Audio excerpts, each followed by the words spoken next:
Hello dear students, আসসালামু আলাইকুম। আশা করছি তোমরা সবাই ভালো আছো। তোমরা যারা 2022 সালের এসএসসি পরীক্ষার্থী, তোমাদেরকে আমি স্বাগত জানাচ্ছি তোমাদের সংক্ষিপ্ত সিলেবাসের আলোকে পদার্থবিজ্ঞানের বেসিক ক্লাসে। তো আমার চ্যানেলে যারা তোমরা নতুন, তোমরা অবশ্যই সাবস্ক্রাইব করে সঙ্গে থাকবে এবং একটি লাইক দিবে। আর যারা ইতিমধ্যেই সাবস্ক্রাইব করেছো তাদেরকে অনেক অনেক ধন্যবাদ জানাচ্ছি। তো আমরা চলে যাচ্ছি মূল ক্লাসে। তো একটু লক্ষ্য করো, 72 কিলোমিটার পার আওয়ার বেগে চলন্ত একটি গাড়িতে 6 সেকেন্ড যাবৎ 1.5 মিটার পার সেকেন্ড স্কয়ার ত্বরণ প্রয়োগ করা হলো। 72 কিলোমিটার পার আওয়ার বেগে চলন্ত একটি গাড়িতে 6 সেকেন্ড যাবৎ 1.5 মিটার পার সেকেন্ড স্কয়ার ত্বরণ প্রয়োগ করা হলো। গাড়িটির শেষ বেগ কত সেটা বের করতে হবে এবং ত্বরণকালে কত দ্রুত অতিক্রম করবে। তো এই বিষয়গুলো আমরা এখান থেকে ডিসকভার করব। তো তোমরা নিশ্চয়ই জানো, পদার্থবিজ্ঞানের এই ম্যাথমেটিক্যাল বা গাণিতিক সমস্যাগুলো সমাধান করার জন্য ফার্স্ট টার্গেট হচ্ছে তোমাদের যে অপশনগুলো দেওয়া আছে সেই অপশনগুলো সুন্দর করে লিখে নিতে হবে। দেওয়া আছে, আমরা শুরু করলাম। দেখো দেওয়া আছে আদিবেগ কত 72 কিলোমিটার পার আওয়ার। এটাকে জাস্ট আমরা মিটার পার সেকেন্ড করে নেব। তো 72 কিলোমিটারকে যদি আমি 1000 দিয়ে গুণ করি তাহলে হবে মিটার। আর আওয়ারকে আমরা সেকেন্ড করব, তাহলে 3600 সেকেন্ড। তাহলে 72 গুণন 1000 ভাগ 3600 সেকেন্ড দিয়ে ভাগ করলে আলটিমেটলি আমরা 20 মিটার পার সেকেন্ড পেয়ে যাচ্ছি। আদিবেগ পেয়ে গেলাম।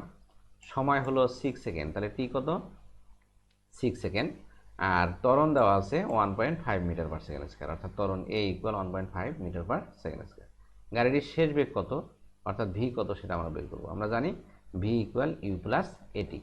তাহলে ভি ইকুয়াল ইউ প্লাস এটি। ইউ হচ্ছে 20 মিটার পার সেকেন্ড, আর এ হচ্ছে 1.5 মিটার পার সেকেন্ড স্কয়ার, টি হচ্ছে 6 সেকেন্ড। এটা যদি আমরা একটু গুণ করে দেই তাহলে কত পাচ্ছি, 20 প্লাস এটা গুণ করলে হয় 9 প্লাস 20 সমান সমান 29 metre per second square second.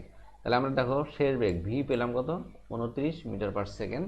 তো এরপরে যেটা বলা হয়েছে যে ত্বরণকালে গাড়িটি কত দ্রুত অতিক্রম করবে, তাহলে আমাকে বের করতে হবে এস। আমরা জানি S equal UT plus half AT square.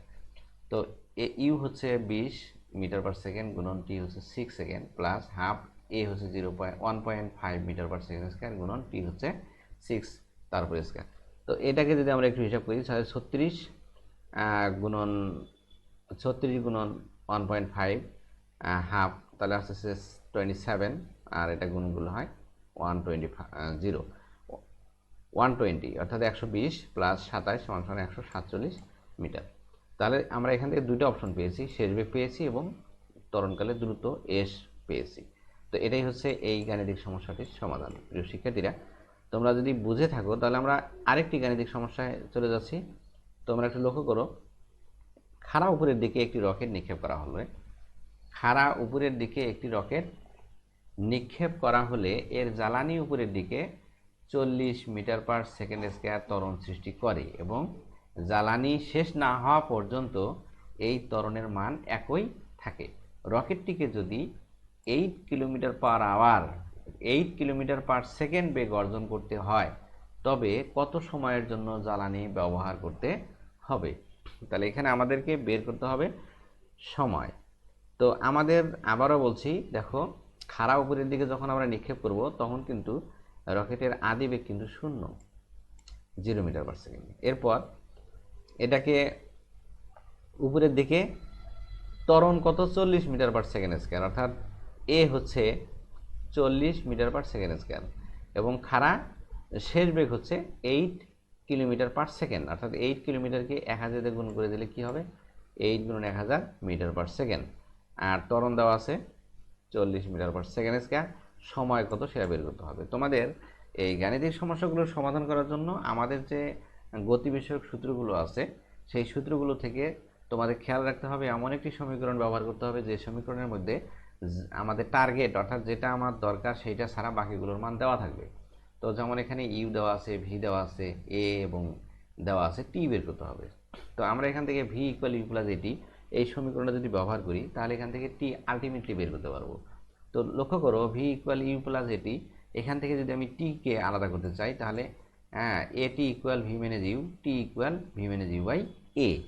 তো এখানে আমি যদি মান বসিয়ে দেই, লক্ষ্য করো ভি হচ্ছে 8 গুণন 10 to the power 3 minus U হচ্ছে 0 ডিভাইডেড বাই 40 এটাকে যদি ভাগ করে দিই তাহলে এটা হচ্ছে 8000 ভাগ 40 সমান সমান 200 সেকেন্ড। তাহলে কত সময় লাগবে? 200 সেকেন্ড পরে 200 সেকেন্ড যাবৎ জ্বালানি ব্যবহার করতে হবে। তো প্রিয় শিক্ষার্থীরা, এভাবে এই সমস্যাগুলো সমাধান করা সম্ভব। তো আমরা আরেকটি সমস্যা দেখব। দেখো, স্থির অবস্থান থেকে সুষম ত্বরণে চলতে শুরু করে একটি গাড়ি 4 মিনিটে প্রথম কিলোমিটার পথ অতিক্রম করে। তাহলে প্রথম কিলোমিটার মানে 1 কিলোমিটার রাস্তা অতিক্রম করে 4 মিনিটে। এরপর গাড়িটি যদি সুষম বেগে চলতে থাকে, তার মানে এরপরে আর ত্বরণ থাকবে না, বেগ সুষম বেগে চলতে থাকবে, তাহলে দ্বিতীয় কিলোমিটার পথ অতিক্রম করতে কত সময় লাগবে? তো এখানে দুইটা স্টেপে আমাদেরকে কাজ করতে হবে। হিসাবটা করবো আমরা 2 স্টেপে। তাহলে দেখো, প্রথম ক্ষেত্রে 1 কিলোমিটার, S1 ইকুয়াল 1000 মিটার। হ্যাঁ, T1 হচ্ছে 4 মিনিট, এটাকে আমরা সেকেন্ড করে নিলাম। 4 গুণন 60 সমান সমান 24,240 সেকেন্ড। এবং আদি বেগ হচ্ছে 0, যেহেতু স্থির অবস্থান থেকে, দেখো স্থির অবস্থান থেকে চলা শুরু করেছে। তোমাদেরকে খেয়াল রাখতে হবে, কোনো বস্তু যদি স্থির অবস্থা থেকে চলা শুরু করে তাহলে আদি বেগ হয় 0। তাহলে 4 সেকেন্ড পরে বেগ কত হবে, ভি কত হবে, সেটা আমরা বের করব। তাহলে 4 সেকেন্ড পরে মানে 4 মিনিট পরে বেগ হচ্ছে ভি ইকুয়াল,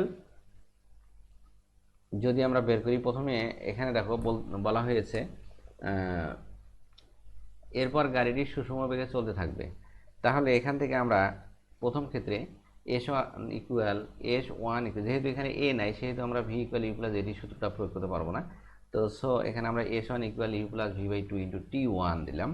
হ্যাঁ, S1 হচ্ছে 1000 metre, u plus v, u হচ্ছে 0 plus v divided by 2 into t হচ্ছে 4 গুণন 60। তো এটা কাটাকাটি করে আমরা কত পাই? 120, এখানে বললাম 120, আর ভি 120 ভি ইকুয়াল 1000।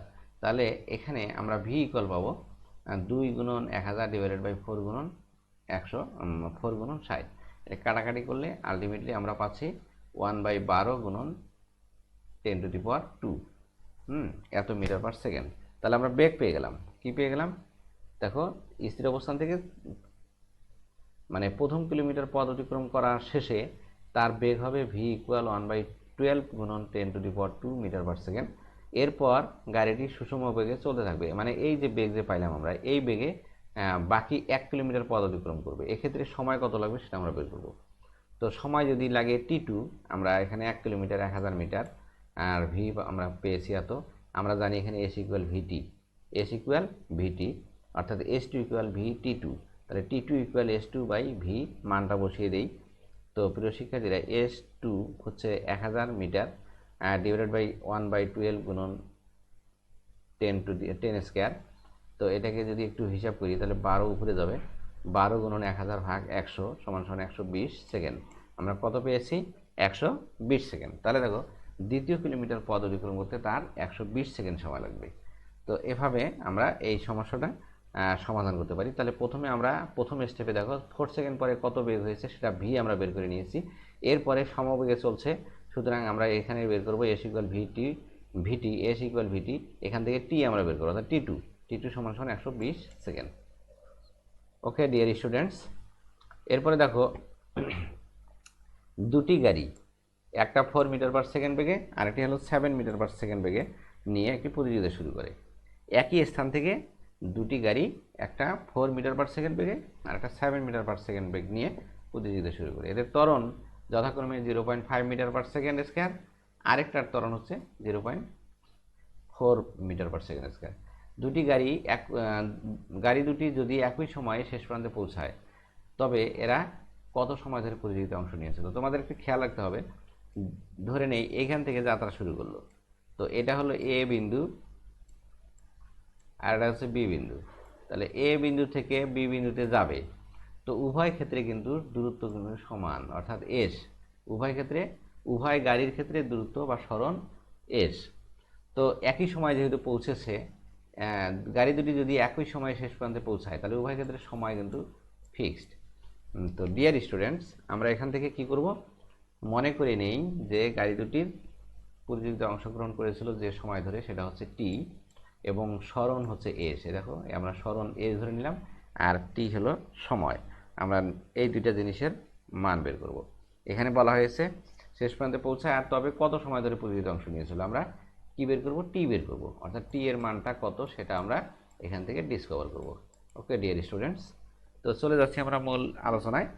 তো লক্ষ্য করে এখানে দেখো গাড়ি দুটির মানে প্রথম গাড়ির বেগ u1 সমান সমান 4 মিটার/সেকেন্ড এবং প্রথম গাড়ির ত্বরণ হচ্ছে 0.5 মিটার/সেকেন্ড স্কয়ার, আর দ্বিতীয় গাড়ির u2 অর্থাৎ দ্বিতীয় গাড়ির আদি বেগ হচ্ছে u2 সমান সমান 7 মিটার/সেকেন্ড এবং দ্বিতীয় গাড়ির ত্বরণ হচ্ছে 0.4 মিটার/সেকেন্ড স্কয়ার।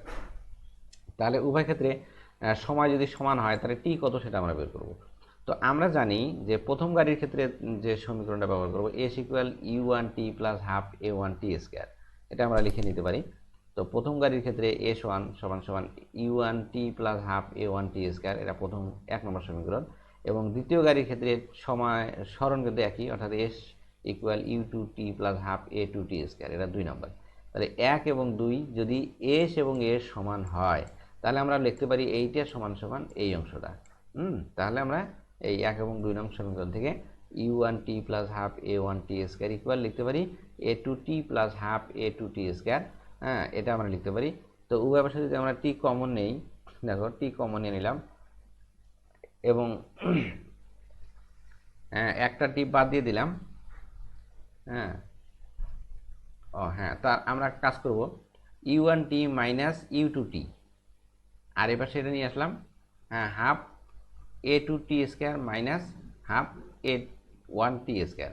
তো এখান থেকে টি কমন নেব, এই পাশ থেকে হাফ টি স্কয়ার কমন নেব। তো এখান থেকে টি একটা বাদ দেওয়া যায়, তাহলে এখান থেকে যদি আমি একটু আড়াআড়ি গুণ করে নিই তাহলে দেখো এটার সাথে এটা গুণন এবং এই টি কেটে দিলাম, তাহলে থাকলো টি, এটা যাবে নিচে, এই 2 যাবে উপরে, অর্থাৎ t equal twice u1 minus u2 divided by a2 a1। এখন যদি মানগুলো বসিয়ে দিই আলটিমেটলি আমি খুব সহজেই মান পেয়ে যাব, সেটা হচ্ছে T equal u2 into u1 হচ্ছে 4 মাইনাস 7 ডিভাইডেড বাই 0.4 মাইনাস 0.5। এটাকে যদি একটু হিসাব করি তাহলে এখানে দেখো এখানে আসতে হচ্ছে -3, 3 দুগুণা 6 মাইনাস 6 ডিভাইডেড বাই 0.1, আমরা পাচ্ছি 60 সেকেন্ড। তাহলে এখানে কত সময় ধরে তারা প্রতিযোগিতায় অংশ নিয়েছিল, 60 সেকেন্ড। তো প্রিয় শিক্ষার্থীরা, তো এভাবে এই যে প্রতিযোগিতায় অংশ নিয়েছিল অর্থাৎ এ বিন্দু থেকে বি বিন্দুতে গাড়ি দুটির পৌঁছাতে সময় লেগেছিল 60 সেকেন্ড। তো প্রিয় শিক্ষার্থীরা, আজকের ক্লাসটি উপভোগ করার জন্য তোমাদেরকে অনেক অনেক ধন্যবাদ। পরবর্তী ক্লাসে দেখার জন্য আমন্ত্রণ রইল। তোমাদের সবাইকে অসংখ্য ধন্যবাদ। খোদা হাফেজ।